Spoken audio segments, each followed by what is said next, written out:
Richard Robinson from the McQuaig psychometric system. So lots of you have taken the opportunity to go online and do the McQuaig survey that we sent out. We are going to extend it and keep it available online to the end of the week. So if you haven't had a chance to do it yet, go on and have a look. It's fantastic. So Richard is joining us to talk about the importance of understanding different personality types. So I hand over to you, Richard. Thanks. Thank you very much. After that very heartwarming introduction, I'm often asked why I do the job I do as a psychometrics consultant. And I say that it's because I like people, but I couldn't eat a whole one. And today I'm looking very quickly at what makes a youth marketer, marketeer, marketor. I'm going to look at it in two ways. First, from the employer, and secondly, from you, the individual. And what we're going to look at here are the stories that I listen to when I come in like a psychometric ghostbuster to an organization. Recruitment has gone wrong. You hear these stories about somebody who's so good at interview but left after only a couple of weeks. My concern there is for the company and the failure of its recruitment process, but what about the individual? It's difficult enough to get a job at the moment. But what could be worse than discovering you're in the wrong job? And that's what I'm trying to work on with people. Now, one of the books I recommend to all my clients is Jim Collins' book, From Good to Great. It tracks American companies that have bucked the stock markets in the last 30 years. And this wholesome book explores the background to what makes people tick. And the critical thing is it attacks the idea that people are your greatest asset. They can also be your greatest problem. And so the thing that we talk about is this: the right people in the right job are your biggest asset. So let's look at this further. Let's move on. Let's try and move on and start to develop the idea of what makes people tick. Let's see if I can get it to move on with this. And there we are. Now, some of you will recognize this as a rather upmarket printer, copier. For a company to buy one of these things or lease one of these things, they form a committee.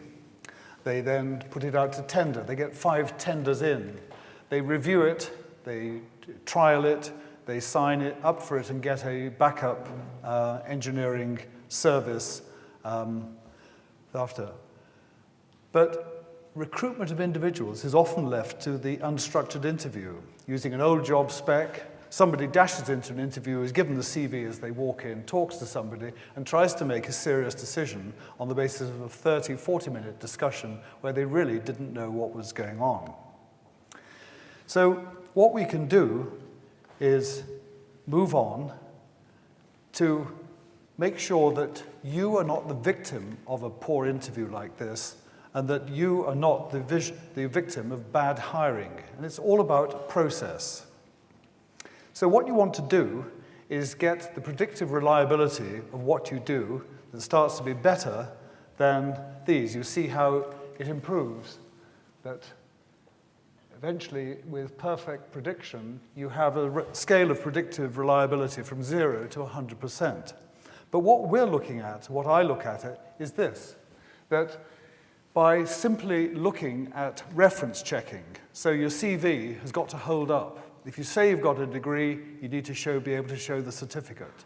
If you say you worked for somebody, when they make an inquiry of that company, you really did have to be there. And when you turned around the whole marketing and brand management of the thing, there wasn't a director, a manager, an officer ahead of you. If you were the deputy surrogate keeper of the paperclip, you can't really claim to have turned around the marketing effort of the company. So make sure that that's right. And then use things like psychometric profiling. And that's what I do. We work on people's profile, making sure we get people who know their own strengths so that the company knows the strengths of the individuals it's looking at. The kind of person who's going to fit in at a certain job. Because what is the marketing job? Is it management of the brand, product development, market research? Are you working with the sales team? Are you actually marketing and sales combined? Because not everybody can do everything. And I think that's the single biggest thing. It's making sure we've got horses for courses. And this is a homespun Canadian slide I used because this is where the job is to get somebody to climb trees, but we've got a lot of turkeys in the company. So we can train the turkeys to climb the tree, but it always helps to have a squirrel to do that. And make sure that you are, right at the outset I said about people who leave within a fortnight because they're in the wrong job. Make sure that your skill set works with the job that you're going for. Now, here you see a busy slide, 3 stages. And these 3 stages are very important. The first, if we drill down, is, you can see, is about appearance, presence, interest, expressiveness, manner, appearance. Well, that's what this is all about. You've seen me for the first time today. You see the lack of hair, definitely eating all the pies, and I've been teased about the way I speak for about the last 40 years. But you make a quick value judgment about that. But in the world of work, those things bear no relation at all to high performance. It's the can-do and will-do that is so important. Because when you come to interview, when you prepare yourself for job applications, it's making sure that you really do have the credentials, the certificates for your education, the training schemes you've been through. You really have got those skills and the knowledge. And these are things that are tested often in job interviews. Give us a presentation, write a report in 30 minutes. I come in like the 7th Cavalry at this stage here, the will do, because the psychometric profiling can give you and the employer an understanding of what your temperament, what your likely behaviors are under pressure. You look at these heartwarming things like aptitude, capacity to learn, maturity, self-motivation, and attitudes, the things that really drill down in your performance in business. Now, in my experience as the psychometric Ghostbuster, I find that people are recruited on level 1 and fired on level 3. And my job is to try to make that process drop away, that we really are getting the right turkeys for the right turkey farm, the right squirrels for the tree climbing job, and the right horses for the right courses. And this rather busy slide is something I'm going to spend some time on. This is one of the most important things you could take away from today. It's my business card. On the back of it is that matrix. And this is how the McQuaig personality profile is made up. That you go through, you're asked to answer questions which show how you diverge from the extremes of dominance.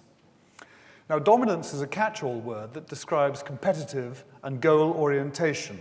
People who are ambitious and want to succeed, want to lead, want to have authority and autonomy. The people who are accommodating and accepting are the opposite. They are cautious, deliberate, calm in themselves, and they have a rather pleasant modesty about them. And those are all attributes that may work in different ways. So acceptance or accommodation is important. But the next trait is sociability. People who are literally very friendly, outgoing, and extrovert could be quite important.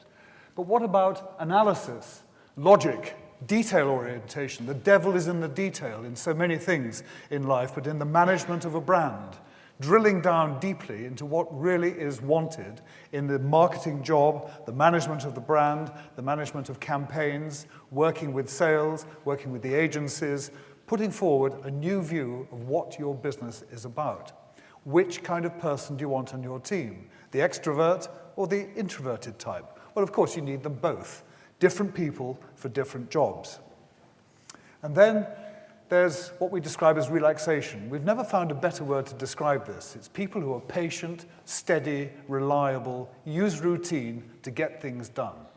And they're the opposite from them. They're the people that are leaping about all over the place, people with drive and energy, anxious to really move things on and manage and lead change.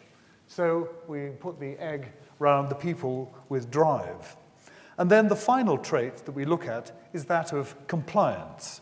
And you have people with the pleasant thing of being a really positive team member, people who are conscientious and thorough. And these are people you definitely want on your side, as opposed to people who are incredibly independent, awkward, determined, self-reliant. And what I do as a psychometrician, and as several of you have already found out today, is we take these traits and we blend them, and you tie them all together, and suddenly you get a recognizable personality of somebody who is good at this, and other people are good at that. Now, that incredibly simple observation is something you must remember. If you go out into the world of work and the rest of your working lives, and you think you can do everything, well, fine, some of you probably can. But it's much better that you focus on where you are really strong, where you're really good, and make that field a place where you will excel. Because if you suddenly find yourself in the wrong job, all the splendor of your career could fall away as you're suddenly regarded as incompetent. Now, I'm going to show very quickly a series of slides about different types of people. This is the generalist person. This is the leader, somebody with a lot of competitive orientation, somebody who has a pleasant degree of sociability, likes people, somebody who is driven and independent. And here you see some quite busy words which show up the characteristics of someone like this. And you see things like strong leader, initiator, self-starter, aptitude for keeping things on the go, urgency. You need people like that to do that kind of job. Whereas someone like this is the technician. This is the person that knows what the detail is like. These are the number crunchers, the people that can do analysis, people who are motivated not by enjoying the presence of people, but numbers, the relationship. Did you really know that the people that buy our product are actually like this, not like where the advertising's going? This is where the devil is in the detail. And then you look at the attributes here. So very quickly, functioning effectively in a specialism area, people who can analyze, people who are even-paced, and people who are able to cope with routine. Now, in the world of work, you get people who despise routine, and they try and do everything, literally, by seat-of-the-pants management. That's because of the kind of person they are. But if you set up structures, the structures can help you very much in the world of work. And one of the things I'd like you to look at is how you can use the tools within the McQuaig psychometric system. Now, benchmarking is important for the employer to work out exactly what they want. It's important for you as marketeers to know what you deliver to the world of work. So you prepare yourself for jobs by working very hard on where your specialisms lie. When you then come forward to interview, you can then be compared with the survey forms that many of you have completed online, can then be matched to the survey form that was done for the job, where your credentials are then matched against what people want. Those of you who are lucky to be taken on, you can then be managed and coached and developed to higher performance, so that in the hope that here you will be retained and developed within your company. This is what everybody wants for you. Your co-workers, your friends, your parents. They want you to develop and to be retained in work and develop into a role in business when having seen 4 recessions in my own work life, the one that we're coming out of, perhaps, the one that you're in, the one that you've got jobs in, has been amongst the most difficult I've ever seen. And I congratulate you all on being young marketeers.